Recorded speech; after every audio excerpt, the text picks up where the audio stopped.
আমরা নিজের চোখে নিজের বড় মনে করি, এরকম ডাকাইত আছে না নাই? নিজেরাই নিজে মনে করে কত বড় সাহেব, লাট সাহেব। মান তাওয়াদাআ তারাফা, এটা হচ্ছে সুন্নাতুল্লাহি ফিল আরদ। মান তাওয়াদাআ তারাফা, যে নিচে নেমে থাকতে চায় আল্লাহ ওরে টেনে উপরে উঠায়, আর যে খালি উঠতে চায়, হিংসা করে অহংকার করে উপরে ঠেলতে চায়, ওরে নিচে নামায় দেয় কে? সাইয়েদনা আদমকে আল্লাহ বললেন, আদম সাল্লিম আলা উলাইকান নাফার লাম্মা খালাকাল্লাহু আদামা ওয়া কানা তুলহু 60 যিরাআন। নিচে নেমে গেলে যে উপরে ওঠে, আর উপরে উঠতে চাইলে যে নিচে নামে, উদাহরণ দেখেন। আদম আলাইহিস সালামকে তৈরির পর আল্লাহ বললেন, আদম সাল্লিম আলা উলাইকান নাফার, এই ফেরেশতাদের সালাম দাও। কি দাও? সালাম দাও। কোনো প্রশ্ন নাই, আল্লাহ সালাম দিব কেন? ফেরেশতারা আমারে দিব না কেন? আমি আগে দিব কেন? কথা আছে কোনো? যেই সালাম দিলেন, সালাম দেওয়ার সাথে সাথে ওনার মর্যাদা বাড়িয়ে দিল কে? এত মর্যাদা বাড়ালেন যে নূরের ফেরেশতারা মাটির আদমকে সেজদা দিতে বাধ্য হয়েছে। চিৎকার করে বলেন ঠিক কিনা? তুমি মাটির আদমকে প্রথম সৃষ্টি করিয়া ঘোষণা করিয়া দিলে শ্রেষ্ঠ বলিয়া, তাই তো নূরের ফেরেশতা করে আদমকে সেজদা। সবার চেয়ে সম্মান দিলে মাটির আদমকে। আল্লাহু আল্লাহু পড়েন, আল্লাহু আল্লাহু তুমি জাল্লে জালালুহু, শেষ করা তো যায় না গে তোমার গুণগান। আল্লাহু আল্লাহু, সুবহানাল্লাহ পড়েন। কি সম্মান আল্লাহ বাড়াই দিলেন। আল্লাহ বললেন, আদম আজকে থেকে তুমি আশরাফুল মাখলুকাত, তুমি খলিফাতুল্লাহ ফিল আরদ, তুমি পৃথিবীতে আমার খলিফা, ভাইস জেরেন্ট অফ আল্লাহ। আল্লাহর খলিফা, আল্লাহর আহকামগুলো পালনের জন্য ভাইস জেরেন্ট। চুরি করলে হাত কেটে দাও, কার আইন? এই কাজ আদম তুমি দুনিয়াতে যেয়ে করবা। জিনা করলে ডেথ পেনাল্টি, হেড অফ, শিরোচ্ছেদ করে দাও, কার আইন? খলিফা হিসেবে মানুষ এসে করবে। মানুষকে আল্লাহ আশরাফুল মাখলুকাত বানিয়ে দিলেন, নিচু হয়েছে বড় বানিয়ে দিলেন। আর শয়তানের অবস্থা কি? শয়তানকে আল্লাহ বললেন সেজদা দে আদমকে। শয়তান যুক্তি দাঁড় করিয়েছে, খালাকতাহু মিন তিন খালাকতানি মিন নার ওয়া খালাকতাহু মিন তিন। আল্লাহ আপনি আমারে বানাইছেন আগুন দিয়া। কি দিয়া? আগুনের ধর্ম উপরের দিকে ওঠে, আর মাটির ধর্ম সে নিচে পড়ে থাকে, আমি কেন সেজদা দেব? শয়তানকে চিরকালের জন্য ইবলিস মালউন, অভিশপ্ত আর জাহান্নামী হিসেবে ঘোষণা দিয়ে দিল কে? এজন্য আপনি ছোট থাকতে চাইবেন, আপনারা বড় বানাবে কে? আর আপনি নিজে যদি বলেন আমি বড়, থাপ্পড় মেরে আপনারা নিচে নামাই দিবে কে? এজন্য বিশ্বনবী দোয়ায় বলতেন, আল্লাহুম্মা জাআলনি সাবুরা ওয়াজআলনি শাকুরা ওয়াজআলনি ফি আইনি সাগীরা ওয়া ফি আ'য়ুনিন নাসি কাবীরা। ও আল্লাহ, আপনি আমারে ধৈর্যশীল বানান, আপনি আমারে শুকরগুজার বান্দা বানান, আমার চোখে আমারে আপনি ছোট বানান, মানুষের চোখে আপনি আমারে বড় বানান। সুবহানাল্লাহ পড়েন। এজন্য সবসময় শুকরগুজার থাকার চেষ্টা করতে হবে। রাজি আছেন তো? যে কোনো মুহূর্তে, যে কোনো পরিস্থিতিতে আমরা শুকরিয়া করব কার? চিল্লায় বলেন কার? আমরা যেন বেশি বেশি আল্লাহ তাআলার শুকরিয়া আদায় করতে পারি। আল্লাহ তুমি তৌফিক দাও। সবাই পড়ি আমিন। উত্তর চান্দোলা হিলফুল ফুজুল ইসলামী সংগঠনের উদ্যোগে আজকের এই তাফসীরুল কোরআনের প্রোগ্রাম। হিলফুল ফুজুল নামটা আমার বড্ড প্রিয়। বিশ্বনবী যখন 15 কিংবা 20 বয়স, কোনো বর্ণনায় এসেছে 15, কোনো বর্ণনায় 20, তখন তিনি একটা ছাত্র সংগঠন করেছিলেন, ইয়াং স্টারদের একটা অর্গানাইজেশন করেছিলেন। ওটার নাম তিনি দিয়েছিলেন হালাফুল ফুদুল। হালাফুল ফুদুল, ওইটারই আমরা বাংলা কি বলি? হিলফুল ফুজুল। হালাফ মানে শপথ, oath, we take an oath in the name of Allah. আল্লাহর নামে শপথ নেয়ারে বলে হালাফ। আর ফাদিলা, ফাদলুন, এগুলোর প্লুরাল হচ্ছে ফুদুল। ফুদুল মানে ভালো কাজ। ভালো ভালো কাজের উপর বিশ্বনবী যুবকদেরকে একত্রিত করলেন যে মক্কা শহরে কোনো টেন্ডারবাজি চলবে না, কোনো চাঁদাবাজি চলবে না, দুর্বলের উপর সবলের অত্যাচার চলবে না, জালিমের জুলুম চলবে না, হত্যা চলবে না, ধর্ষণ চলবে না, রাহাজানি চলবে না। মক্কা শহরটারে শান্তির শহর বানাতে হবে। যুবকরা এই দায়িত্ব কাঁধে নিয়েছে। কারা? মুরব্বীরা না, যুবকরা। যুবকদের আছে প্রাণ ঢালা উচ্ছ্বাস, অনেক শক্তি। এজন্য যুবকদেরকে ভালো কাজে আসতে হবে। যুবকরা চাইলে এই দেশের চেহারা পাল্টে দিতে পারে। এদেশে যুবক ভোটার আছে কয়জন জানেন? নতুন করে যুবক ভোটার হয়েছে 2 কোটি। কয় কোটি? 2 কোটি না? Can you imagine that? কল্পনা করতে পারেন? They can change Bangladesh, they can change the face of Bangladesh.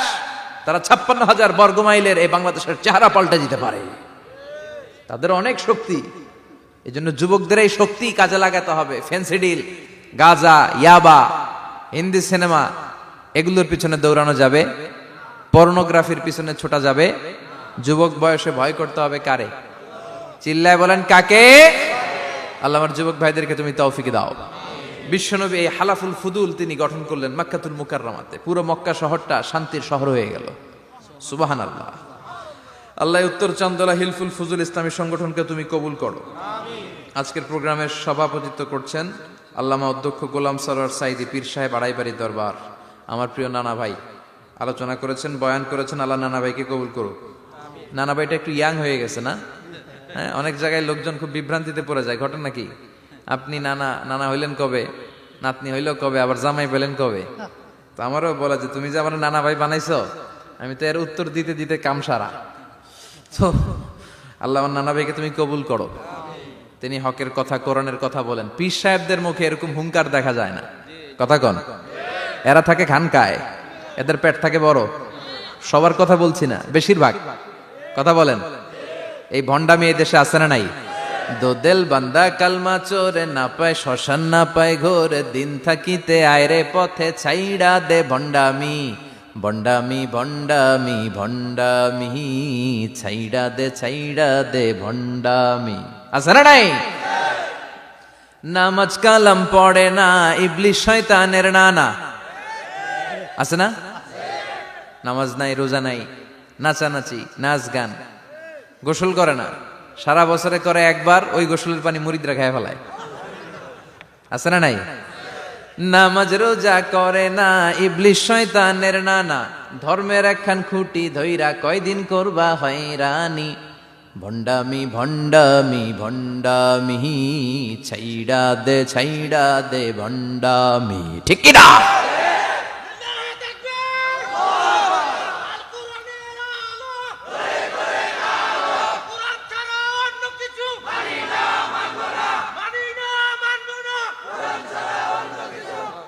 তো এই বন্ড পীর ও পীর, আমার নানা ভাইও পীর। কথা কন। পীরে পীরে পার্থক্য আছে না নাই? পীরে পীরে পার্থক্য আছে। এজন্য পীর চিন্তা হবে। এদেশে এই পাক ভারতে ইসলাম প্রচারে ওলিয়া উলিয়াদের, পীর মাশায়েখদের অবদানের কোনো শেষ নাই।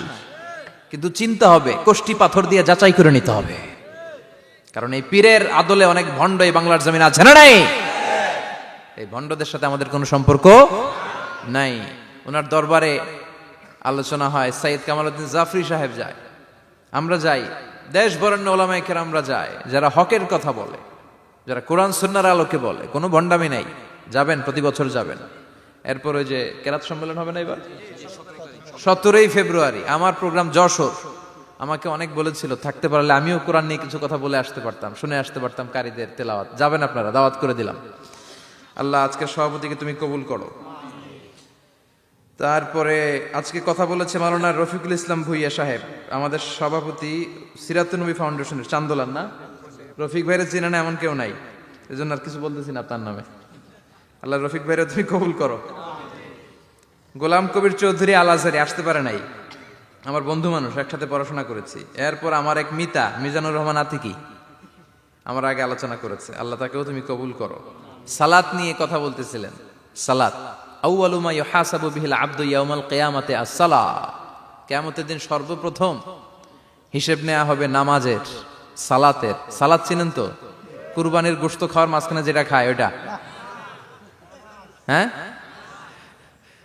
এটারে বাংলায় আমরা নামাজ বলি। কি বলি? নামাজ। বিশ্বনবী ইন্তেকাল করবেন, রুহু বের হয়ে যাচ্ছে, 2-3টা শব্দ বললেন, এর মধ্যে একটা ছিল সালাত। আর সালাত, উম্মতেরা নামাজ, নামাজ, নামাজ ছেড়ে দিও না। ওমা মালাকাত আইমানুহুম। মানুষ ইন্তেকালের আগে শ্বাস বের হয়ে যাচ্ছে, রুহু চলে যাচ্ছে, ওই মুহূর্তে কি জরুরি কথা বলে নাকি ফালতু কথা বলে? সবচেয়ে জরুরি কথাটাই তখন সে বলে যায়, ঠিক কিনা? কথা বলেন। বিষ্ণু বলেছিলেন নামাজ। তাহলে এই সালাতের গুরুত্ব আছে না নাই? সর্বপ্রথম এই সালাতের ব্যাপারে in the day of judgement আমাদেরকে প্রশ্ন করবে কে? সালাতে কায়েম করো, সালাতে কায়েম করো, হবে সম্মানী তুমি, হবে জান্নাতি তুমি, হবে সম্মানী তুমি, হবে জান্নাতি তুমি, দিবে কাল হাসরে শীতল ছায়া আরশে আজিম। রব্বিয়াল আলা রব্বিয়াল আযীম রব্বিয়াল আলা রব্বিয়াল আযীম। সুবহানাল্লাহ পড়েন। এজন্য নামাজ নামাজ এই নামাজ যাতে মিস হয়ে না যায়। সব মিস হতে পারে, নামাজ মিস হতে পারে না। আল্লাহ তুমি বুঝার তৌফিক দান করো। আজকে সকালে মহিলা সমাবেশে কথা বলেছে হাফেজ কারি আশরাফ আলী, কথা বলেছে কারি আব্দুল কাইয়ুম মিয়াজি। যারাই কথা বলেছে আল্লাহ সবাইকে কবুল করো। সঙ্গীত পরিবেশনায় ছিল কলতান শিল্পী গোষ্ঠী, আল্লাহ তাদেরকেও তুমি কবুল করো। আসেন আমরা আল্লাহর নামে 3টা তাকবীর দেই, গলা ফাটিয়ে আমার সাথে সাথে পড়েন আল্লাহু আকবার, আল্লাহু আকবার, আল্লাহু আকবার। আল্লাহ তুমি কবুল করো। আমি আপনাদের খেদমতে সূরাতু আত-তাহরীম থেকে ছোট্ট একটি আয়াতের অংশ তেলাওয়াত করেছি, যেখানে আল্লাহ তাআলা আমাদেরকে আহ্বান জানিয়েছে, ওহে বিশ্বাসীরা, পাপ হতে পারে, ভুল হতে পারে, অন্যায় হতে পারে, ওই অন্যায়ের উপর অটল থেকো না, আমার কাছে ফিরে আসো। কাম টু ইউর লর্ড, তোমার রবের দরবারে ফিরে আসো, ক্ষমার মতো ক্ষমা চাও, ক্ষমার মতো ক্ষমা চাইলে আমি সব ক্ষমা করে দেব। সুবহানাল্লাহ পড়েন। রব্বুল আলামিন বলেন, ইয়া আইয়ুহাল্লাযীনা আমানু তুবু ইলাল্লাহি তাওবাতান নাসুহা। ও বিশ্বাসীরা, ভুল করেছো, অন্যায় করেছো, পাপ করেছো, জুলুম করেছো, আমার কাছে ফিরে আসো, ক্ষমা চাও। ক্ষমার মতো ক্ষমা চাইলে সব গুনাহ মাফ করে দিতে পারে কে? পাপ নাই, গুনাহ করি নাই, এরকম কেউ আছি? কথা বলেন। কত পাপ করছি কোনো হিসাব আছে? পৃথিবীর কেউ না জানলেও জানে কে? পৃথিবী না জানুক আমি তো জানি, আমি কি পাপ করেছি হায়। আমার পাপের করলে বিচার, বাঁচার আমার নাই উপায়। দয়াময় প্রভু মাফ করো আমায়, মাফ করো আমায়। পড়েন আমিন। আমাদের পাপগুলো ক্ষমা করে কে? চিল্লায় বলেন কে? আল্লাহ ডেকে বলে, গোলাম আমি হলাম গাফিরুয যামব কাবিলুত তাওব। আমার কাজ হলো ক্ষমা করা, আমার কাজ হলো তওবা কবুল করা। শয়তানের কাজ হলো ওয়াসওয়াসা দেওয়া, আমাদেরকে ভুল পথে নিয়ে যাওয়া। আর আমাদের কাজ হলো ভুল করে ফেলা, আল্লাহর কাজ হলো ভুলগুলো মাফ করে দেয়া। আল্লাহ ডেকে বলে, গোলাম তোরা যদি ভুল না করতি, তোরা যদি পাপ না করতি, তোরা যদি অন্যায় না করতি, তোদেরকে ধ্বংস করে দিয়ে এমন একটা জাতি আমি এই দুনিয়ার বুকে তৈরি করতাম, যারা সকালবেলা ভুল করে দুপুরে মাফ চাইতো, দুপুরে ভুল করে রাত্রে মাফ চাইতো, আজকে ভুল করে আগামীকাল মাফ চাইতো। আর আমি আল্লাহ গুনাহগুলো তাদের সব ক্ষমা করে দিতাম। ক্ষমা করে দিতে আল্লাহর বড্ড ভালো লাগে। বান্দা আল্লাহর কাছে বারবার চাক, চোখের পানি ছাড়ুক, এটা আল্লাহ পছন্দ করে। চোখের পানির যে কত পাওয়ার আপনি কল্পনাই করতে পারবেন না। অনুশোচনার চোখের পানি চোখ বেয়ে নাকের ডগা পেয়ে জমিনে পড়ার আগেই আল্লাহ এই বান্দারে মাফ করে দেয়। বিশ্বনবী ডেকে বলে, ও আমার উম্মতেরা শোনো, আল্লাহর কাছে দুনিয়ার মানুষদের 2 ফোঁটা পানি সবচেয়ে প্রিয়। এক হলো জিহাদের ময়দানে রক্তের ফোঁটা, 2 হলো অনুতপ্ত বান্দার চোখের পানির ফোঁটা। কত ভুল আপনি করেছেন, কত অন্যায় আপনি করেছেন, কত পাপ আপনার হয়েছে, কত মিথ্যা আপনি বলেছেন, কয় ওয়াক্ত নামাজ ছেড়েছেন, কয় লাখ টাকা ঘুষ খেয়েছেন, কত যৌতুক আপনি খেয়েছেন, কত মিথ্যা আপনি বলেছেন। আপনার পাপ যত বড় হোক, যত বিশাল হোক, যত বেশি হোক, আল্লাহর দয়ার পরিসীমা তার চাইতেও বড়। আপনার পাপ, আপনার অন্যায়, আপনার জুলুমগুলো যদি হয় খালের পানির সমান, বিলের পানির সমান, আল্লাহর দয়া সাগরের পানির সমান। আপনার পাপ যদি হয় সাগরের পানির সমান, আল্লাহর দয়া মহাসাগরের পানির সমান। আপনার পাপ আর অন্যায় যদি হয় পাহাড়ের সমান, আল্লাহর দয়া আকাশের সমান। আপনার পাপ যদি হয় আকাশের সমান, আল্লাহর দয়া আরশের সমান।